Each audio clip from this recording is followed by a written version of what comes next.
સુરતના ઉધના વિસ્તારમાં 2 રાઉન્ડ ફાયરિંગની ઘટના બની હતી। આશીર્વાદ ટાઉનશીપ ગેટ પાસે આવેલા આરાધ્યા કોર્પોરેશન ઓફિસમાં ફાયરિંગની ઘટના બની હતી। એક ગોળી પોલીસ દ્વારા કબજે કરવામાં આવી છે, જ્યારે બીજી ગોળી શોધવા માટે પોલીસે ઓફિસના આજુબાજુ તપાસ શરૂ કરી હતી। સુરતના ઉધના વિસ્તારમાં 2 રાઉન્ડ ફાયરિંગની ઘટના સામે આવી હતી। આશીર્વાદ ટાઉનશીપ ગેટ પાસે આવેલા આરાધ્યા કોર્પોરેશન ઓફિસમાં ફાયરિંગની ઘટના બની હતી। એક ગોળી પોલીસ દ્વારા કબજે કરવામાં આવી છે, બીજી ગોળીને શોધવા માટે પોલીસે ઓફિસના આજુબાજુ તપાસ શરૂ કરી હતી। ઉધના પોલીસનો કાફલો ઘટના સ્થળે પહોંચ્યો હતો। સીસીટીવીના આધારે પોલીસે આરોપીઓને શોધવા માટે તપાસ શરૂ કરી હતી। ઓફિસના કાચ પર નિશાન પણ મળી આવ્યો હતો। મારું નામ છે રાહુલ પવાર અને મારા મોટા ભાઈ છે દીપક પવાર અને એમનું કામ છે આરાધ્યા કોર્પોરેશનનું, એમની ઓફિસ છે અહીંયા। અને સ્પેન્ડર ગાડી અહીંયા આવી હતી। સ્પેન્ડર ગાડી આવીને 2 શખ્સ હતા। હવે 2 શખ્સ હતા, એમાંથી ગોળી બંદૂકોએ બહાર કાઢી અને બંદૂકમાં ગોળી લાગી।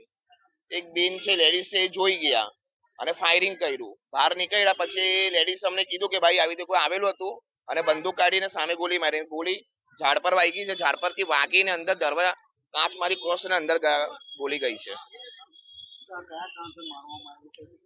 એ તો કયું કારણ છે હવે અમને તો કઈ ખબર નથી। હવે પોલીસ જાણ કરશે, જો આરોપી પકડાશે તેમને પૂછવામાં આવશે કે ભાઈ કયા કારણથી ગોળી ચલાવવામાં આવી છે। મારા ભાઈનું નામ છે દીપક પવાર।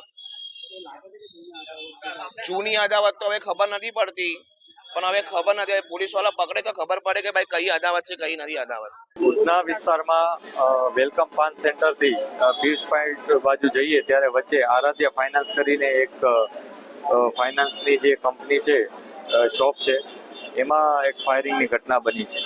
આ ઘટનામાં જે પ્રાથમિક વિગત છે એ મુજબ એક બાઇક ઉપર 2 જણાએ આવી અને આ ફાયર કર્યા હોવાનું માહિતી છે। અત્યાર સુધી પોલીસને 1 બુલેટ મળી છે, એટલે પ્રાથમિક દ્રષ્ટિએ કહી શકાય કે 1 બુલેટ ફાયર થયેલ છે। પોલીસ તપાસ કરી રહી છે કે હકીકતમાં શું બનાવ છે। જેનું ફાઇનાન્સની આ જે ઓફિસ છે એને પણ વધારે ઊંડાણપૂર્વક પૂછપરછ કરી રહ્યા છે। અત્યારે એની પાસે કોઈ એવી સ્પષ્ટ વિગત નથી કે એને કોઈ સાથે અણબનાવ કે કોઈ દુશ્મની હોય કે એવું કાંઈ, પરંતુ વધુ અમે ઊંડાણપૂર્વક પૂછપરછ કરી રહ્યા છીએ। આ ઉપરાંત આસપાસના લોકોને પણ પૂછી રહ્યા છીએ, જે લોકોએ નજરે આ બનાવ જોયો છે અથવા આસપાસના જે ટેકનિકલી ઇન્ફોર્મેશન અમને મળી શકે એ પણ અમે તપાસ કરી રહ્યા છીએ।